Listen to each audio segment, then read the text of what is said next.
जीवन में बुरा वक्त जब चल रहा होता है तो हम उम्मीद कर रहे होते हैं कि हमें कौन सा वो रास्ता दिखेगा जिस रास्ते पर चलकर हमारा बुरा वक्त समाप्त हो जाएगा। इस दुनिया में सुख और दुख दोनों हमारे जीवन के साथ चलते हैं। सुख हमें हमारे अच्छे कर्मों के अनुसार मिलता है, दुख हमें हमारे बुरे कर्मों के अनुसार मिलता है। तो हर कुंभ राशि वाला जातक ये सोच रहा होगा कि उसका अच्छा वक्त कब आएगा। तो आइए जानते हैं कि कुंभ राशि वाले जातक जातिकाओं का अच्छा वक्त कब आएगा। ये बहुत सारी बातें हैं, उसमें से कुछ बातें मैं आपके समक्ष लेकर आया हूँ। अगर इन बातों में से कोई एक या दो बात भी आपके साथ घटित होती हैं तो समझ लीजिएगा अच्छा वक्त अब आने वाला है।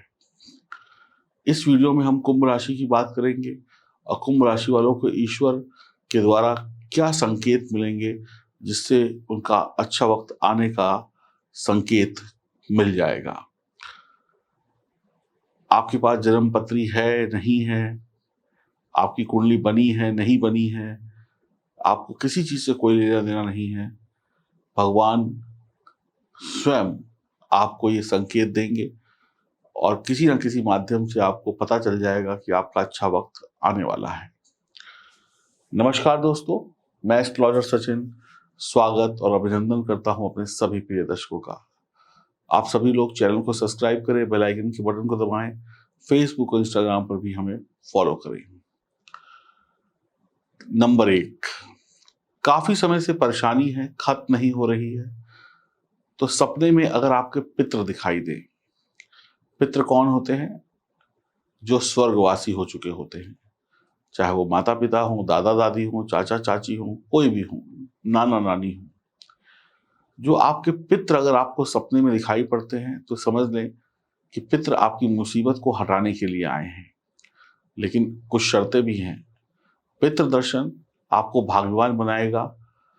पितृदेव कोई भी हो सकते हैं, कोई भी रिश्ता उनका आपसे हो सकता है। पितृ हंसते खेलते हुए दिखाई पड़े, पितृ आपसे बात करते हुए, प्यार से बात करते हुए दिखाई पड़े, पितृ आपको ऐसे ऐसे हाथ दिखाएं, गले लगाएं, मुस्कुराएं, आशीर्वाद दें, खुशी खुशी किसी बात का इशारा करें, गुड लक, वेरी गुड। देखिए, जो भी आपके पितृ हैं उनकी आदतों को आप जानते होंगे कि वो कैसे आपसे बात करते थे।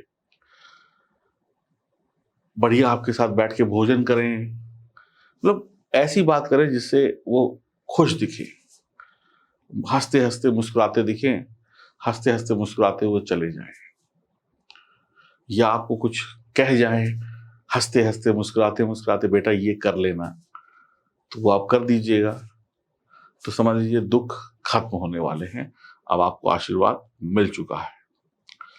पहला। दूसरा, बहुत सारी चिड़िया होती हैं हमारे घरों में, खेतों में, खलिहानों में। अब तो हम बिल्डिंगों में रहने लग गए हैं, तो जहाँ चिड़िया का घर था वहां पे हमने अपना घर बना लिया। फिर भी अगर कोई चिड़िया, गौरैया चिड़िया, छोटी सी होती है गौरैया चिड़िया, अगर ये आपके घर में आ जाए, कई बार ये चिड़िया क्या होती है, मैंने अपनी आंखों से देखा है, अपने घर में देखा है, इस चिड़िया को डर नहीं लगता। ये चिड़िया उड़ती उड़ती आएगी आपके आंगन में, घर में, कमरे के अंदर तक घुस जाती है। वहां पर कोई दाना वाना जो भी उसको दिखता है वो खा के चुग चुगा के उड़ जाती है। या कोई भी पक्षी आपके घर आए, दाना वाना खाए, अपनी मर्जी से आए, खाए, दाना खाए, थोड़ी देर बैठे, थोड़ी देर पानी पिए, तो भी समझ लीजिए कि अब दुख खत्म होने वाले हैं। अब बड़ा बदलाव होने वाला है, जीवन में कुछ अच्छा होने वाला है, बहुत जल्द होने वाला है। नंबर 3,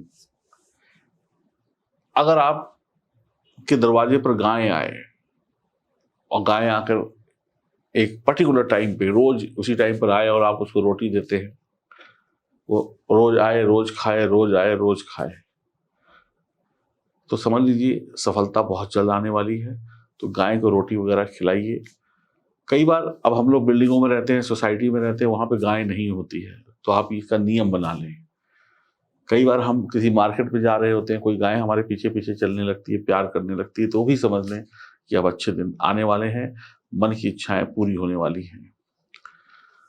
नंबर 4, जब भी आप मंदिर में या किसी भी धर्म स्थान पे जाते हैं, आप कोई आरती कर रहे हैं, कोई पूजा पाठ कर रहे हैं या किसी ध्यान में बैठे हुए हैं और अपने आप को ईश्वर से कनेक्ट कर लेते हैं और बिना कुछ किए आपकी आंखों से आंसू गिरने लगते हैं, आंसू की धारा बहने लगती है, या कोई भजन चल रहा है या कोई कीर्तन चल रहा है, आप उसमें, सारी दुनिया बैठी हुई है, 50 लोग हैं, सब लोग बैठे हैं, आप मस्ती में लीन हो गए, आंखों से आंसू हैं और डांस कर रहे हैं, नृत्य कर रहे हैं या गाए जा रहे हैं, आपकी आवाज भले अच्छी है या नहीं है लेकिन आप गाते जा रहे हैं, ईश्वर के भजन गाते जा रहे हैं, आपको कोई फर्क नहीं पड़ रहा कि कोई क्या कह रहा है, कोई क्या कहेगा, क्या है क्या नहीं, तो भी समझ लीजिए आपकी पूजा स्वीकार हो गई है।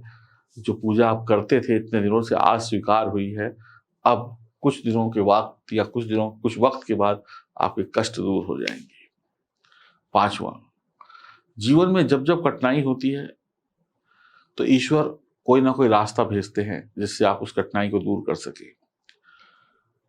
अचानक से किसी सच्चे संत या साधु का मिल जाना या किसी महापुरुष का मिल जाना, अचानक से आपके घर आ जाए, राह चलते मिल जाए, या आपका मन करने लगे कि हमें अब इन बाबा जी के दर्शन करने हैं, या अब हमें मथुरा वृंदावन जाना है, अब हमें काशी जाना है, अब हमें अयोध्या जाना है, वहां पे इन संतों के दर्शन करने हैं, या आप वहां घूमने गए हो, अचानक से उनके दर्शन हो जाए, मन में इच्छा होने लगे कि अब हमें तीर्थ यात्रा करनी है, बाबा भोलेनाथ से के दर्शन करने हैं, राधे राधे जपना है वहां जाकर, ये इच्छा जब मन में जागने लगे और आप उस इच्छा को रोक ना पाए, बार बार वो इच्छा जागी, आपने बार बार कहा नहीं अभी नहीं जाएंगे, फिर जागी, फिर मन मना कर दिया अभी नहीं जाएंगे, फिर जागी, फिर मन ने कहा पैसा नहीं है, ये नहीं है, अभी नहीं जाए, तो इस इच्छा को रोकिएगा नहीं, अब चले जाइएगा उस पवित्र धरती पर, उस पावन धरती पर जहाँ पे ईश्वर का वास है। सच्चे साधुओं का आशीर्वाद वहां पर मिलेगा, संतों का आशीर्वाद मिलेगा,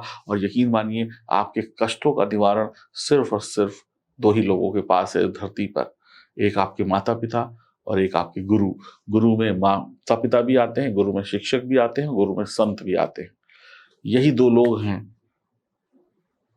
जो लोग आपके कष्टों को आपसे दूर कर सकते हैं। तो जाइए, बार बार अपनी किस्मत कह रही है, मन कह रहा है, लोग बुला रहे हैं, चलो यार हम जा रहे हैं मथुरा वृंदावन, तुम भी चलो, नहीं हम नहीं जाएंगे, तो समझ लीजिए अच्छे दिन आने वाले हैं, लेकिन आप उन अच्छे दिनों पर ठोकर मार रहे हैं। चले जाइएगा। अगला पॉइंट, आपका मन जो कहता है, आप जब उसे सुनने लगे, जब आप शांत बैठे हों और आपके अंदर भी ईश्वर का वास है, आपका मन कुछ कह रहा है शांत अवस्था में कि हमें ऐसे नहीं ऐसे कर लेना चाहिए, हमें इस काम को शुरू कर देना चाहिए, हमें इस काम को बंद कर देना चाहिए, क्योंकि जो भी कष्ट है वो शरीर भोग रहा है, आपका शरीर ही तो कष्ट भोग रहा है, तो समाधान भी यही शरीर देगा। तो आपकी अंतरात्मा जब आपको कहे कि हमें ये काम करना है, हमें ये काम नहीं करना है, अब इस काम की शुरुआत कर दो, सही वक्त आ गया है, तो अपने अंतः मन की बात को मान लीजिएगा, वो आपको सही राह दिखाएगा। अपने मन की आवाज सुनिएगा, सही रास्ता दिखेगा, क्योंकि आपके मन में, आपके मन मंदिर में ईश्वर का वास है। ईश्वर आपको आदेश दे रहे हैं, बस आपको समझना है। आपके दिमाग में जब भी कोई नया आइडिया आए, चाहे वो सोते सोते आए, चाहे बैठे बैठे आए, चाहे खाते खाते आए, तो समझ लीजिए आपकी जिंदगी बदलने वाली है। एक आइडिया बदल सकता है आपकी जिंदगी, और ये आइडिया, ये विचार आपको सिर्फ और सिर्फ ईश्वर दे सकते हैं। तो उसको इग्नोर मत करिएगा। पहले से ही ये मत सोच लीजिएगा ये नहीं होगा, ये सोचिएगा ये होगा, इसको करने के लिए मुझे क्या करना है, मैं करूंगा या करूंगी। अगर ये 5 या 6 संकेत आपके साथ बीतते हैं तो समझ लीजिए सफलता आपके दरवाजे पर शीघ्र आने वाली है। आप लोग भी अपनी जन्म कुंडली की जांच कराने के लिए दिए गए नंबरों पर संपर्क कर सकते हैं। हरिओम, नमस्कार।